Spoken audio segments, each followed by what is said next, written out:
ሁላችንም የእግዚአብሔርን ቃል እናነባለን። ትንቢተ ኢዩኤል ምዕራፍ 2 ቁጥር 28 እናነባለን። ከዚህም በኋላ እንዲህ ይሆናል፣ መንፈሴን በሥጋ ለባሽ ሁሉ ላይ አፈሳለሁ። ወንዶችና ሴቶች ልጆቻችሁ ትንቢትን ይናገራሉ፣ ሽማግሌዎቻችሁም ሕልምን ያልማሉ፣ ጎበዞቻችሁም ራእይን ያያሉ። ደግሞም በዚያ ወራት በወንዶችና በሴቶች ባሪያዎች ላይ መንፈሴን አፈሳለሁ። ሃሌሉያ። ትንቢተ ኢዩኤልን ስትመለከቱ እስከ መጀመሪያ ጀምራችሁ ስትመለከቱት በዚህ ስፍራ ላይ 4 ትልቁም ነገሮችን በምዕራፍ ውስጥ ትመለከታላችሁ። የመጨረሻውን 4ኛውን ነገር ነው ዛሬ እንድናይ የምፈልገው። የመልእክቴ ክፍል መንፈስ ቅዱስ ሲመጣ በሕይወታችን ምን ይሆናል የሚል ነገር ነው አብረን የምናወራው። መንፈስ ቅዱስ በነገራችን ላይ በተለይ በአዲስ ኪዳን ክርስትና ካለ መንፈስ ቅዱስ ሸክም ነው የሚሆነው። አገልግሎት ካለ መንፈስ ቅዱስ ሸክም ይሆናል። ጸሎት ካለ መንፈስ ቅዱስ አይቻልም። ቅድም ስናደርገው የነበረው መስጠት ካለ መንፈስ ቅዱስ አይቻልም። ማንኛውም ነገር የሕይወታችን ብርታት ያለው በመንፈስ ቅዱስ ላይ ነው። እግዚአብሔር ቃል ሲናገር እዚህ ቦታ ላይ ምን ብሎ ይናገራል መስላችሁ? ከዚህ በኋላ እንዲህ ይሆናል፣ መንፈሴን በሥጋ ለባሽ ሁሉ ላይ አፈሳለሁ።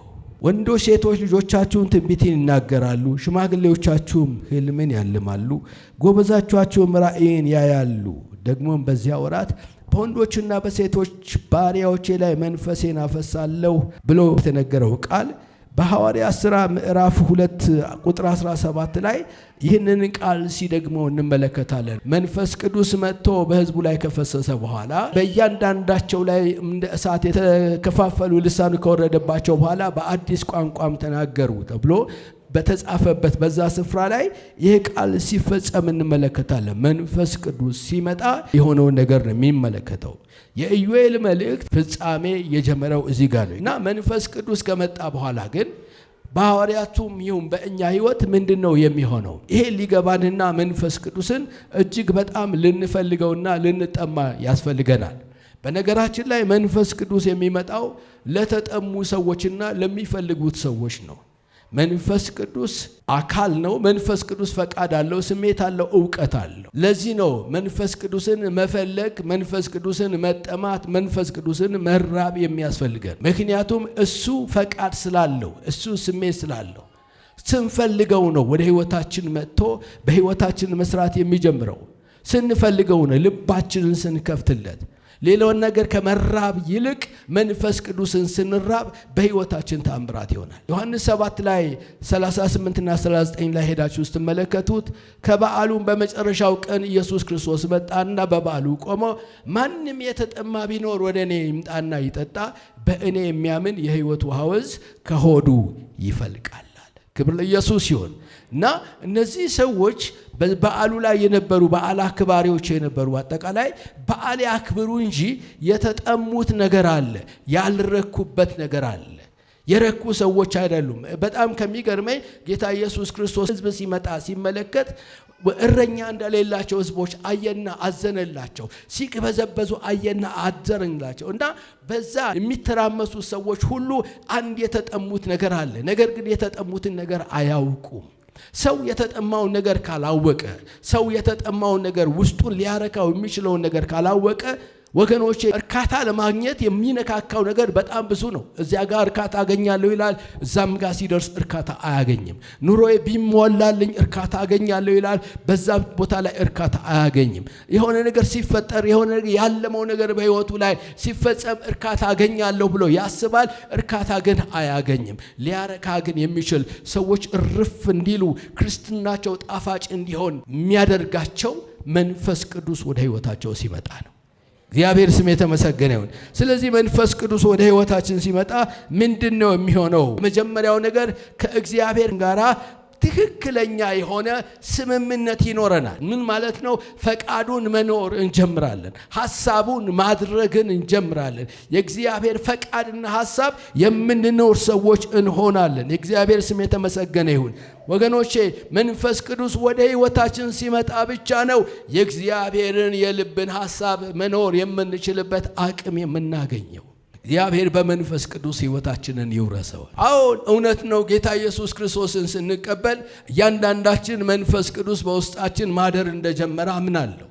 ይህም ደግሞ እናንተም ታምናላችሁ። ነገር ግን ወገኖቼ ዮሐንስ 20:23 ላይ ጌታ ኢየሱስ ክርስቶስ እፍ አለባቸውና መንፈስ ቅዱስንም ተቀበሉ የተባሉት ደቀ መዛሙርቶች በሐዋርያት ሥራ ምዕራፍ 1 ቁጥር 8 ላይ መንግስትን ሲጠብቁ የእስራኤልን መንግስት ሳትመልስ ልትሄድ ነው ብለው በጠየቁት ጊዜ ያላቸው ምንድነው? መንፈስ ቅዱስ በእናንተ ላይ ይመጣል፣ ኃይልንም ትቀበላላችሁ፣ በኢየሩሳሌም በይሁዳ እስከ ምድር ዳርቻ ድረስ ምስክሮቼ ትሆናላችሁ አላቸው። የመጀመሪያ መንፈስ ቅዱስ የተቀበሉት በቂ አልነበረም ወይ? መጀመሪያ በውስጣቸው ማደር በጀመረበት ጊዜ በቂ ቢሆን ኖሮ አይጠይቃቸው ነበር። ነገር ግን ለአገልግሎታቸው ኃይል እንዲያገኙ ለተመረጡበት ነገር ላይ እግዚአብሔር ለሚፈልጋቸው ፍላጎት ኃይልና ጉልበት እንዲያገኙ የመንፈስ ቅዱስ ኃይል ያስፈልግ ነበር። መንፈስ ቅዱስ ሊወርሳቸው ያስፈልግ ነገር። በኢየሱስ ስም ሁለንተናችን መንፈስ ቅዱስ ይውረሰን። አያችሁ፣ ሰው በመንፈስ ቅዱስ በውስጡ እየኖረ የራሱን ፈቃድ ሊያደርግ ይችላል። ሰው መንፈስ ቅዱስ በውስጡ እየኖረ የራሱን መንግስት ሊሰራ ይችላል። ና እስራኤላውያን ደቀ መዛሙርቱ ኢየሱስን እየተከተሉ ይጠብቁት የነበሩት የእስራኤልን መንግስት መመለስ እንጂ የእግዚአብሔር መንግስት መስፋት ምክንያት አልነበረም ይጠብቁ የነበሩት። መንፈስ ቅዱስን እኮ ተቀብለዋል። መንፈስ ቅዱስ በውስጣቸው እየኖረ ነው። ነገር ግን ወገኖቼ ሐሳባቸው አልተቀየረም፣ ፈቃዳቸው አልተቀየረም።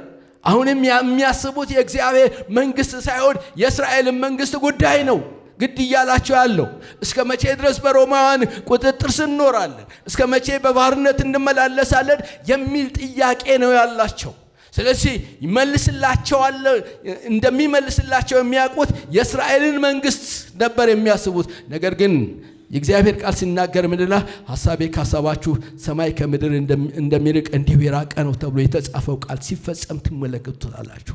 ከእግዚአብሔር ሐሳብ ጋር ፍጹም ተቃራኒ የሆነ ጉዞ ነበር የሚጓዙት። ኢየሱስን እየተከተሉ ጧትና ማታ ተአምራቱን እያዩ ጧትና ማታ ከአንደበቱ እየተማሩ፣ ነገር ግን ሐሳባቸው ከእግዚአብሔር ሐሳብ ጋር የተቃረነ ነበር።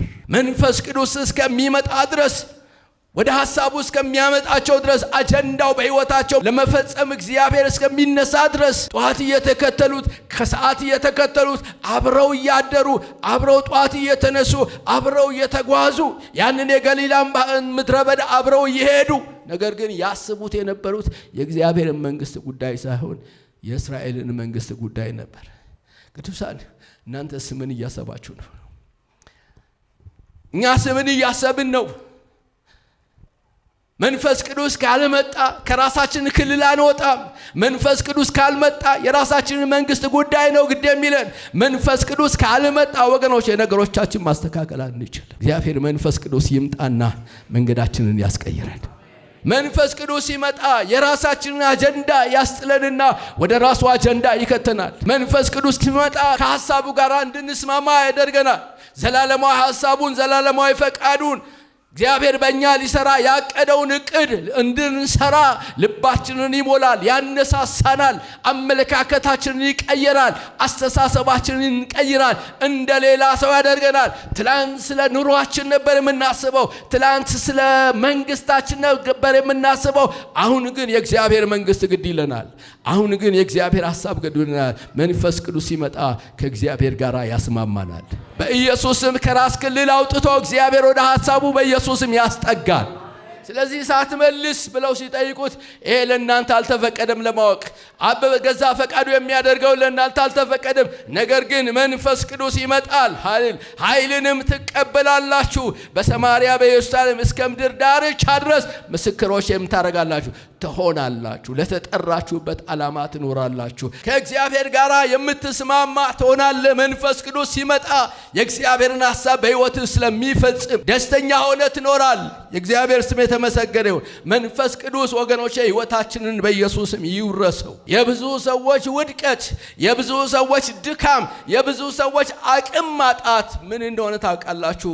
መንፈስ ቅዱስ የሚሰራውና እኛ የምንፈልገው ነገር የተለያየ የሆነ ስለተቸገርን ነው። መንፈስ ቅዱስ ይመጣ ነገር ሁሉ ይቀይራል። ከመለኮታዊ አባታችን ጋር እውነተኛ ስምምነትን እናደርጋለን። መንፈስ ቅዱስ በሚመጣበት ጊዜ መንፈስ ቅዱስ ሲመጣ ኃይልን ትቀበላላችሁ። በሮሜ 15:17-18 እንደዚህ ይላል፣ እንግዲህ ከእግዚአብሔር ዘንድ በሚሆን ነገር በክርስቶስ ኢየሱስ ትምክህት አለኝ።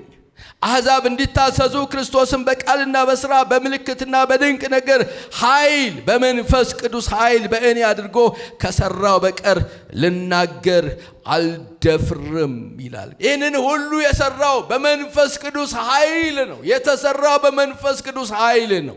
የሰበኩት በመንፈስ ቅዱስ ኃይል ነው። ምልክት ያደረገው በመንፈስ ቅዱስ ኃይል ነው። አያችሁ፣ መንፈስ ቅዱስ ወደ ሕይወታችን ሲመጣ፣ መንፈስ ቅዱስ አገልግሎታችንን ሲቆጣጠረው የሚደረገው ነገር ሁሉ በእግዚአብሔር ኃይል መከናወን ይጀምራል። የእግዚአብሔር ኃይል ሲገለጥ ከአእምሮ በላይ የሆነውን ነገር ማየት ትጀምራላችሁ። ተአምራት ይሆናል። የጌታ ስም የተመሰገነ ይሁን። በምንም አይነት ሲስተም የማታመጣው ነገር መንፈስ ቅዱስ ብቻ የሚሰራው ነገር በሕይወት ይገለጣል። በጌታ በኢየሱስም በቤታችሁም በሕይወታችሁም የመንፈስ ቅዱስ ኃይል ይገለጥ። በአገልግሎታችሁ የመንፈስ ቅዱስ ኃይል ይገለጥ። መንፈስ ቅዱስ ሲመጣ ደካማው ሰው ብርቱ ይሆናል። መንፈስ ቅዱስ ሲመጣ ወንድሜ፣ መንፈስ ቅዱስ ሲመጣ በትክክል መናገር የማይችለው ሰው በጣም ተናጋሪ ይሆናል። የሰዎችን ልብ የምትደርስበት የመንፈስ ቅዱስ ኃይል በሕይወት ይሰራል። መንፈስ ቅዱስ አብሮ ሲሰራ የማይንበረከክ ጉልበት የለም። በጌታ በኢየሱስ ክርስቶስ መንፈስ ቅዱስ ወደ ሕይወታችን ይምጣ። ጳውሎስን ታቃጥላችሁ፣ ሰውነቱ ደካማ ነው፣ መልእክቱ ግን ኃይለኛ ነው ይሉታል። ምንድነው ኃይለኛ ያደረገው ብላችሁ ብትጠይቁት ከመንፈስ ቅዱስ ጋር አብሮ ይሰራ ነበር። የመንፈስ ቅዱስ ኃይል በሕይወቱ በጣም ይገለጥ ነበር። በመሪዎች በቄሳር ፊት እንዲመሰክር ያደረገው፣ በአሕዛብ መካከል እንዲናገር ያደረገው፣ በግልጽነት የእግዚአብሔርን ሐሳብ ኑሮ እንዲያልፍ ያደረገው የመንፈስ ቅዱስ ኃይል ነው። በጌታ በኢየሱስ ክርስቶስም ከስርዓት የሚያወጣ የእግዚአብሔር መንፈስ ቤታችሁ ይውረሰው። እኔ ልባርካችሁ። ትልቅ ስጦታ ነው እግዚአብሔር የሚሰጠህ። ከምንም ነገር በምድር ላይ የሚመጡ ነገሮች ሁሉ እንደዚህ አይነት ረፍት አይሰጡም። እውነተኛ ረፍት የሚሰጠው መንፈስ ቅዱስ ወደ ሕይወታችሁ ሲመጣና ሲወርሳችሁ፣ ሲገዛችሁ፣ ሐሳባችሁን ሲገዛ፣ ፈቃዳችሁን ሲገዛ፣ ወንድሞቼና እህቶቼ እርካታ ያለው ሕይወት ትኖራላችሁ። ሰው በእግዚአብሔር ካልረካ በቁሳቁስ አይረካም። ሰው በእግዚአብሔር ካልረካ በገንዘብ አይረካም። ሰው በእግዚአብሔር ካልረካ በክብርና በዝና አይረካም። ሰው በእግዚአብሔር ሲረካ ብቻ ነው። መንፈስ ቅዱስ ሕይወቱን ሲቆጣጠረው ብቻ ነው እውነተኛ የክርስትና ሕይወት የሚኖረው። በጌታ በኢየሱስም የእውነት መኖር የምትፈልጉ ሰዎች አላችሁ። የእውነት መኖር፣ የደስታ ሕይወት መኖር የምትፈልጉ ካላችሁ መንፈስ ቅዱስ ልባችሁን ክፈቱለት። ክብር ለኢየሱስ ይሁን። መንፈስ ቅዱስ በእናንተ መኖር ይጀምር። መንፈስ ቅዱስ እግዚአብሔር መንፈስ ቅዱስ ሐሳቡ መስራት ይጀምር። በመንፈስ ቅዱስ ኃይል እንውጣ። በመንፈስ ቅዱስ ኃይል እንግባ። በመንፈስ ቅዱስ ኃይል እንሰማራ።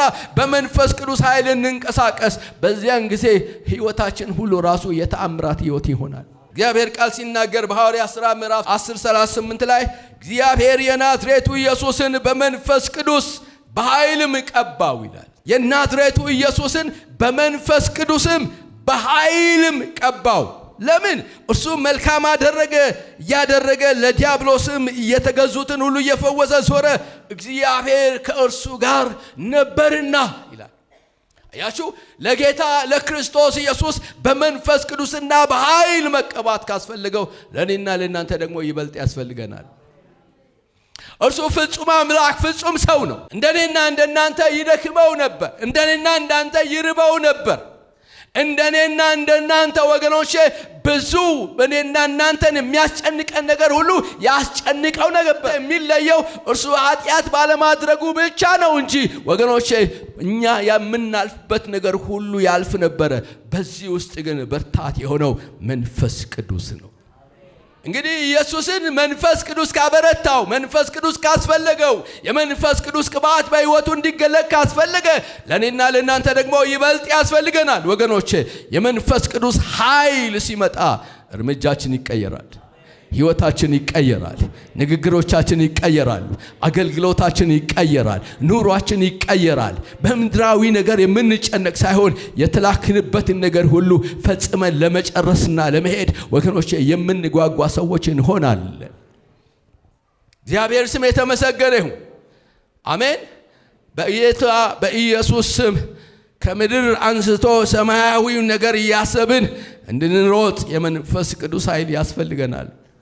መንፈስ ቅዱስ በሚመጣበት ጊዜ ሶስተኛው ሰዋዊ አስተሳሰቦች፣ ስጋቶች፣ ፍርሃቶች ፈጽመው ይወገዳሉ። አስተሳሰቦች ሁሉ ተጽዕኖ የሚያሳድርባቸው የነበረው ነገር ሁሉ እንዳልነበሩ ይሆናሉ። እግዚአብሔር ስም የተመሰገነ ይሁን። ትዝ ይላችሁ እንደሆነ ጴጥሮስ በአንዲት ገረድ ፊት ኢየሱስን አንቺ የምትየውን ኢየሱስን እኔ አላቀውም ያለው ጴጥሮስ በ3000 ሰው ፊት ቆሞ እናንተ የሰቀላችሁት ክርስቶስ ኢየሱስን እግዚአብሔርን ከሙታን አስነሳው ሲል አልፈራም። አሜን ትላላችሁ? የእግዚአብሔር ስም የተመሰገነ ይሁን። ምን ሆነ? የትላንት ፍርሃቱን ምን ወሰደው? ትላንት በአንዲት ገረድ ፊት መቆም ያቃተው ጉልበቱ የተብረከረከ አሁን ግን ጉልበተኛ እንዲሆንና እንዲቆም ደፋር እንዲሆን ያደረገው ምንድነው ካላችሁ መንፈስ ቅዱስ ይባላል። በኢየሱስ ስም ጴጥሮስን ያገኘው መንፈስ ቅዱስ እናንተን ያግኛችሁ። መንፈስ ቅዱስ ሕይወትን ሲቆጣጠር የእኔነት መንፈስ የተወገደ ይሆናል።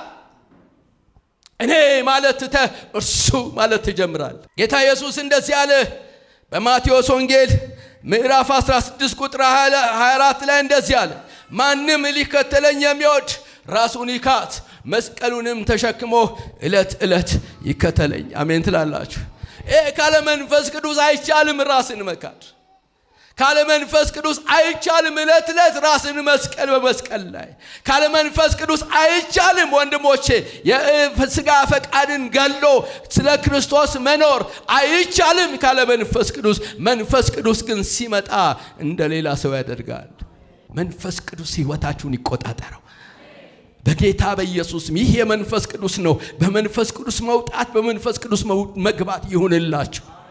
የኔነት መንፈስ ሰብሮ ክርስቶስ ኢየሱስ በሕይወታችን እንዲኖር የሚያደርገው መንፈስ ቅዱስ የሥጋ ፈቃድን የሥጋ ምኞትን ከንቱ አድርጎ የእግዚአብሔር ሐሳብና ፈቃድ እንድንኖረው የሚያደርገው መንፈስ ቅዱስ የጸሎት ርዕሶቻችን እንዲቀየሩ የሚያደርግ መንፈስ ቅዱስ ነው። አብላኝ አብላኝ አብላኝ አብላኝ አብላኝ ያጠጣኝ ያጠጣኝ ያልቅት መንፈስ በኢየሱስ ስም የተመታ ይሁን። አያስፈልግም እያልኳችሁ አይደለም። እግዚአብሔር የሚያስፈልጋችሁን ሁሉ ያውቃል። መንፈስ ቅዱስ ግን ሕይወታችሁን ሲቆጣጠረው ወንድሜ እኔነትን ክደ ለምድር የምታለቅስ ትሆናለህ። ለአብያተ ቤተ ክርስቲያናት የምጮህ ትሆናለህ። አዲስን ትውልድ ስጠኝ የምትል ትሆናለህ። ሀገርን ስጠኝ የምትል ትሆናለህ። እግዚአብሔር ታሪኬን ቀይረው ጎረቤቶችን አሳልፈ ስጠኝ የሚል ጸሎት ካንተ ይወጣል። ምክንያቱም ፈቃድህን ሳይሆን ፈቃዱን የምትኖር ስለሆንክ። አሜን በለኝና ውሰደን። እግዚአብሔር በኢየሱስ ስም እኔነታችንን ያስጨለን። የእኔነት መንፈስ የተሰበረ ይሁን። በሆነው ነገር ሁሉ እኔ አድርጌልህ፣ እኔ ጸልዬልህ፣ እኔ እንዲህ አድርጌልህ የሚለው ቀርቶ እርሱ እንዲህ አደረገልህ፣ እርሱ እንደዚህ ሰራልህ፣ እርሱ እንደዚህ ፈጠረልህ የሚለው ክብሩን ሁሉ ለእግዚአብሔር የምትሰጥ ትሆናል። ለእግዚአብሔር የምትለቅ ሰው ትሆናል። በኢየሱስ ስም የእኔነት መንፈስ ከምድራችን ላይ የተሰበረ ይሁን። ሚዲያን ስመለከት አንዳንድ ጊዜ በጣም ይገርመኛል። እንደዚህ ይላሉ፣ ነብዩ እንደዚህ ብሎ ተናግሮት ነበር፣ ከዛ በኋላ እንደዚህ ሆነ። ነብዩ ነው የተናገረው? በነብዩ ያደረ እግዚአብሔር። ነብዩ እኮ አይደለም የተናገረው። በነብዩ አልፎ እግዚአብሔር ተናገረ። በነብዩ አልፎ እግዚአብሔር ፈወሰ። በነብዩ አልፎ እግዚአብሔር ተአምራትን ሰራ። ክብሩ ለእግዚአብሔር ይሁን። ሰውን ከእግዚአብሔር ጋር ማገናኘት ይተውና ራሳቸው ሄደው ይለጠፋሉ ከሰው ጋር። ከዛ በኋላ የነብዩ አምላክ ይላሉ ሲጸልዩ፣ እነሱ እንደ አምላካቸው አይቆጥሩትም። የነብዩ ከለ አምላክ ብዬ ጸለይኩኝ፣ እግዚአብሔርም ሰማኝ። ያንተ አምላክ አይደለም፣ ላንተ በደም አላፈሰሰም፣ አንተን በደሙ አልዋጀህም። በጌታ በኢየሱስም እነሱ የሳሉብህ ስዕል ነው፣ በኢየሱስም የፈረሰ ይሆን። ሁሉን ያደረገ እግዚአብሔር ተአምራት ባደረጉ እነ ጳውሎስ ሊሰግዱላቸው መጡ ይላል። ስም አወጡላቸው። እናንተ የአማልክቶቻቸውን ስም ሰጧቸውና ሊሰውላቸው ይሄንን እኛ አላደረግንም፣ ክብሩን ለእግዚአብሔር ስጡ አሉና ሸሹ ይላል። በኢየሱስ ስም እኔነቱን የገደለ ሰው ይሸሻል እንጂ ክብር ቆሞ አይቀበልም። በጌታ በኢየሱስ ስም ክብር ለእግዚአብሔር ብቻ ይሁን። ሆሊ ስፒሪት ሲቆጣጠርህ ነገሮች በኃይል ይፈጸማሉ። እኔነት የተሰበረ ይሆናል። የሚደረገው ነገር ሁሉ እግዚአብሔር ብቻ ያደረገው እንደሆነ ታውቃል። የሚሰራ ሁሉ እግዚአብሔር ብቻ እንደሰራው ታውቃል። ይሄ የመጨረሻ ዘመን ነው። እውነቴን ልንገራችሁ በአባቴ በእግዚአብሔር መንፈስ ሆኜ ነው የምናገረው። እግዚአብሔር ብቻ የሚከብርበት ዘመን ሩቅ አይደለም፣ አሁን ይፈጸማል። እኔነት በጣም አስቸጋሪ ነገር ነው። እኔነት ይሰበራል። አራተኛው የጠላትን አሰራር በግልጽ መረዳት ትጀምራለህ። መንፈስ ቅዱስ ሲወርስህ የጠላትን አሰራር በግልጽ መረዳት ትጀምራለህ። አይኖች ይከፈታል። ከምን የተነሳ ከየት የተነሳ ወደ የት እንደሚደርስ መረዳት የምትጀምረው በመንፈስ ቅዱስ ስትሞላልና መንፈስ ቅዱስ ቁጥጥር ስር ስትሆን ነው። ሐዋርያት ሥራ ምዕራፍ 13 ቁጥር 9 ላይ ጳውሎስ የተባለው ሳውል ግን መንፈስ ቅዱስን ተሞልቶ ትኩር ብሎ ሲመለከተው አንተ ተንኮል ሁሉ ክፋትም ሁሉ የሞላብህ የዲያብሎስ ልጅ የጽድቅ ሁሉ ጠላት የቀናውን የጌታን መንገድ ከማጣመም አታርፍምን አለው ይላል። ንጉሡን እንዳያምን ለመከልከል ባሰበ ጊዜ ያንን ጠንቋዩ አታርፍምን አለ። ከዛ በኋላ እውር አደረገው ይላል። ከእንግዲህ ወዲህ አታይም አለ። ኧረ በኢየሱስም አይኖቻችሁን ይከፈት። አትቀኑም። በጌታ በኢየሱስ ስም በሐዋርያት ዘመን ይሰራ የነበረ የጌታ መንፈስ በዚህ ዘመን ቢገለጥል የጠላትን ስራ፣ የጠላትን አካሄድ፣ የጠላትን እቅድ መረዳት የምችለው በመንፈስ ቅዱስ ስትሞላ ነው። ትዝ ይላችኋል። እነዚህ የልዑል ባሪያዎች ናቸው፣ የልዑል ባሪያዎች ናቸው እያለች እየተከተለች የሟርተኝነት መንፈስ የነበረባት ሴት እየተከተለች ትሰብካለች። ተባብራቸዋለች እኮ። ይህንን ትብብር እንዴት ነው የሚጠላው ጳውሎስ? እየተከተለች ትናገራለች። ከዛ በኋላ አያሌ ቀን እንዲሰተደርግ በመንፈሱ ታወከና ዞር አለና ገሰጸው ይላል። ጮኸ ወጣ ይላል። አረ በኢየሱስ ስም የሚለይ መንፈስ በዚህ ጉባኤ ይምጣ። እኔ አንድ ሰው ሁለት ሰው ብቻ እንዲነሳ አልፈልግም። ጉባኤ በኢየሱስ ስም ይነሳ። በዚህ ምድር እግዚአብሔር አይኖቻችሁን ይክፈተው በኢየሱስ። የሚተባበር ሁሉ ወንድሜ ከሰማይ አይደለም ከዘንዶም ሰፈር የሚተባበር የሚመስል ይመጣል። መንገድህ ሊዘጋ ይመጣል።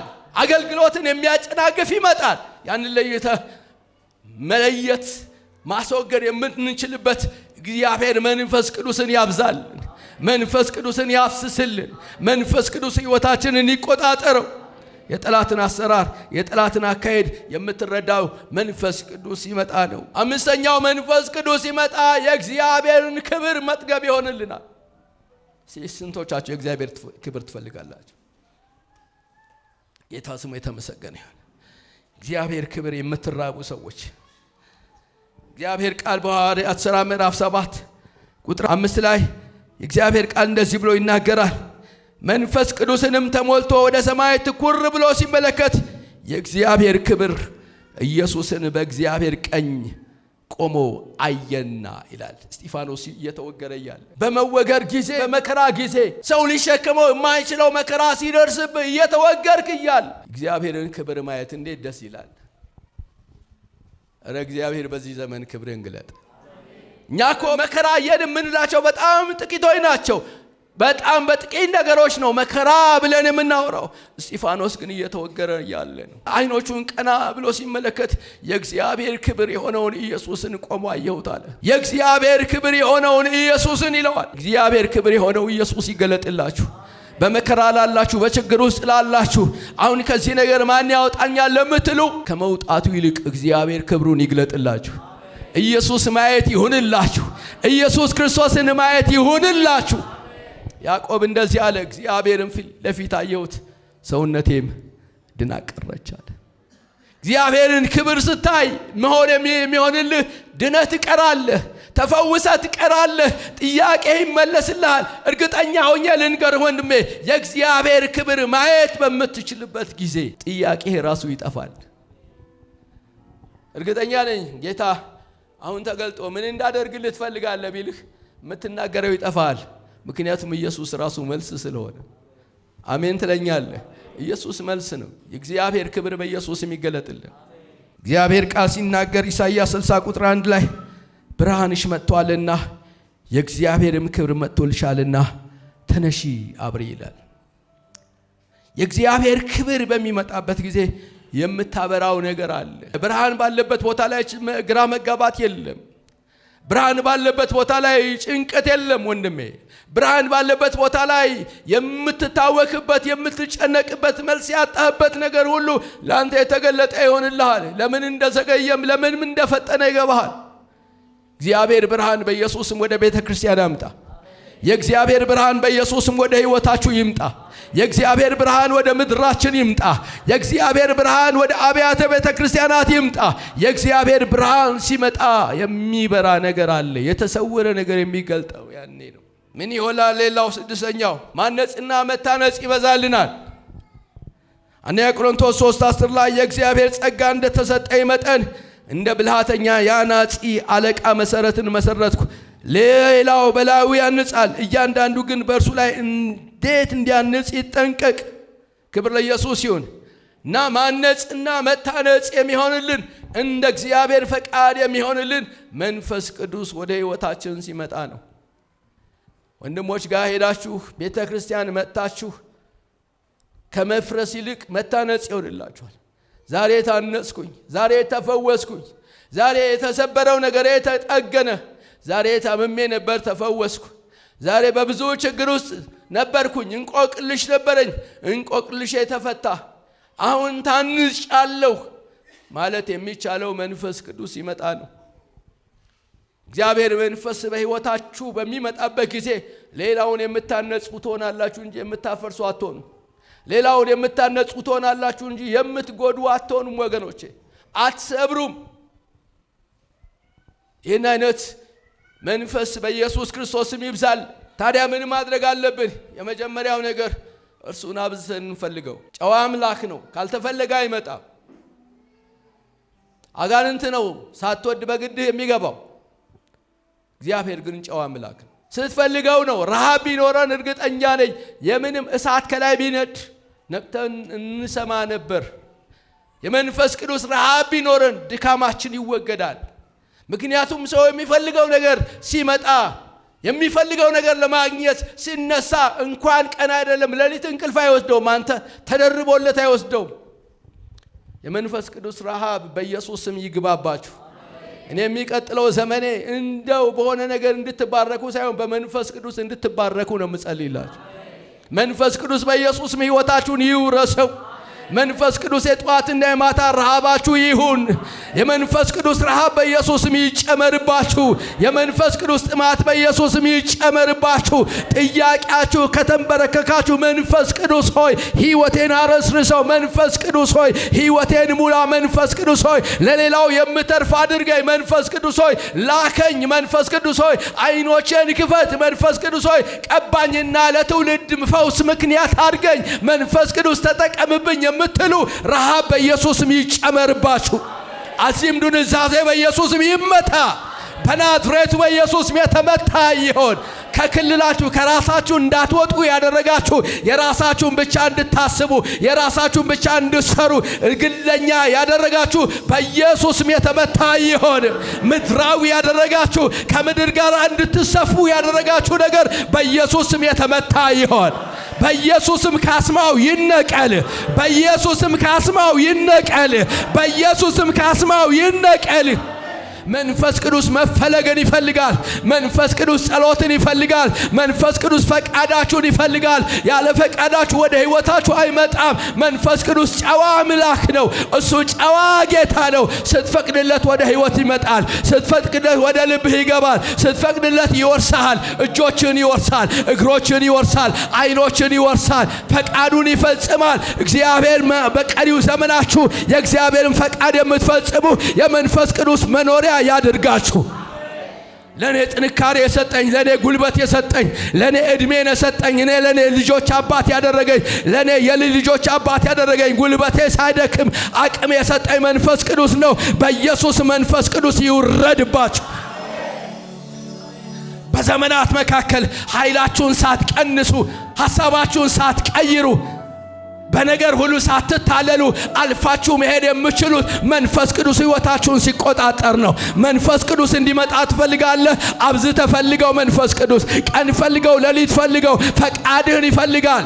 ሐሳብህን ይፈልጋል። እንዲገዛ ይፈልጋል። እንዲቆጣጠር ይፈልጋል። አረ መንፈስ ቅዱስ ይውረስህ። እናንተ ወጣቶች መንፈስ ቅዱስ ይውረሳችሁ። ኖረ ሞተ ከመባል እግዚአብሔር ያድናችሁ።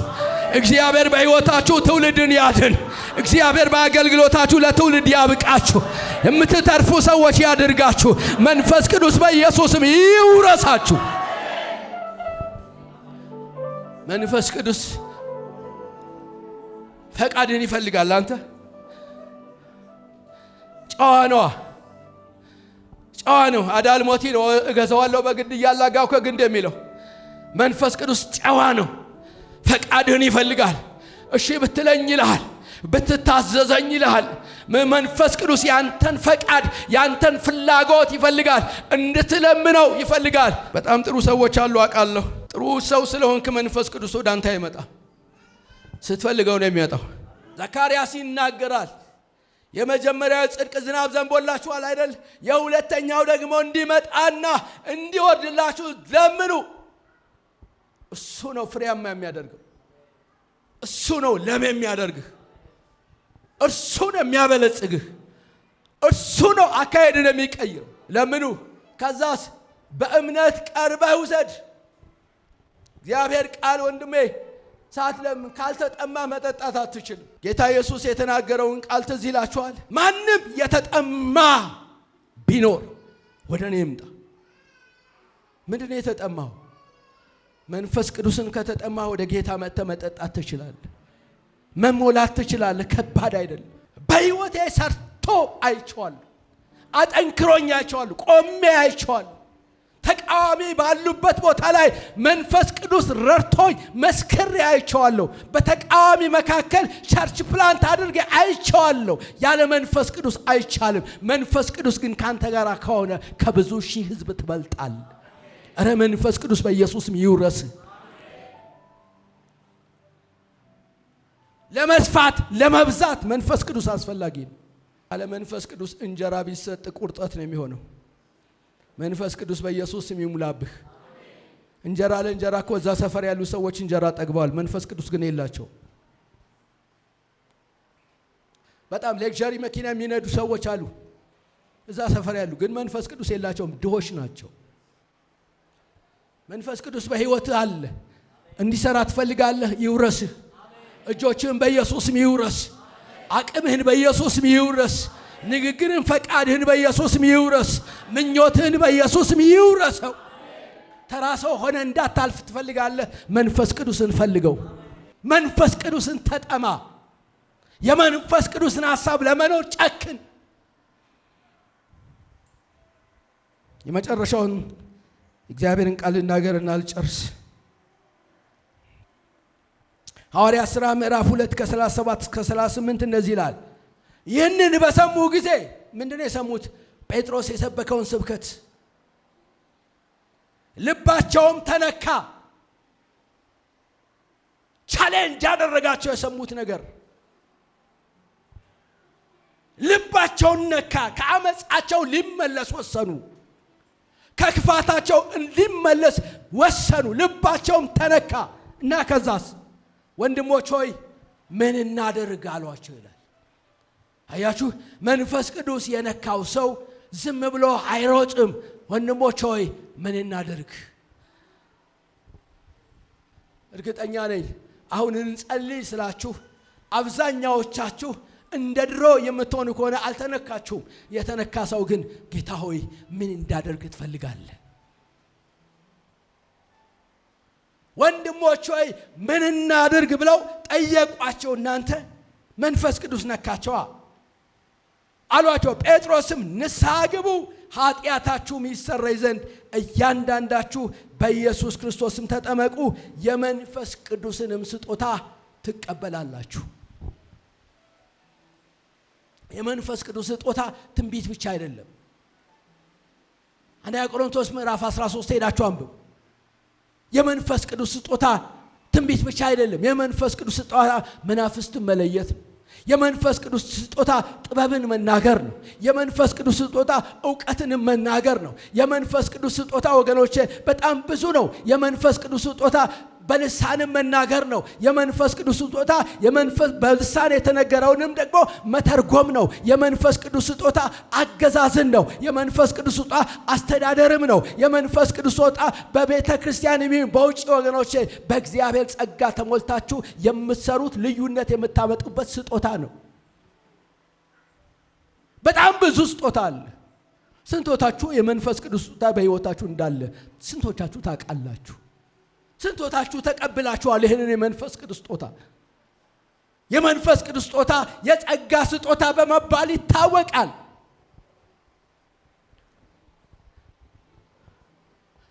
መንፈስ ቅዱስ ወደ ሕይወት ሲመጣ መንፈስ ቅዱስ ወደ ሕይወት ሲመጣ ወንድሜ ትንቢት ተናጋሪውን ብቻ አትጠብቅም፣ አንተም ትሰማለህ። እግዚአብሔር በኢየሱስ ስም ጆሮአችንን ይክፈተው።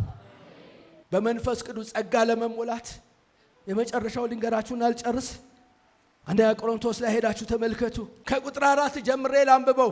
ምዕራፍ 1 ከቁጥር 4 ጀምሬ በክርስቶስ ኢየሱስ ስላመናችሁ በተሰጣችሁ በእግዚአብሔር ጸጋ ምክንያት ሁል ጊዜ ስለናንተ አምላክን አመሰግናለሁ ይላል። የስ ለክርስቶስ መመስከሬ በእናንተ ዘንድ እንደ ጸና በነገር ሁሉ በቃልም ሁሉ በእውቀትም ሁሉ በእርሱ ባለጠጎች እንድትሆኑ ተደርጋችኋልና እንደዚሁም የጌታችንን የኢየሱስ ክርስቶስ መገለጥ ስትጠባበቁ አንድም የጸጋ ስጦታ እንኳን አይጎድልባችሁ።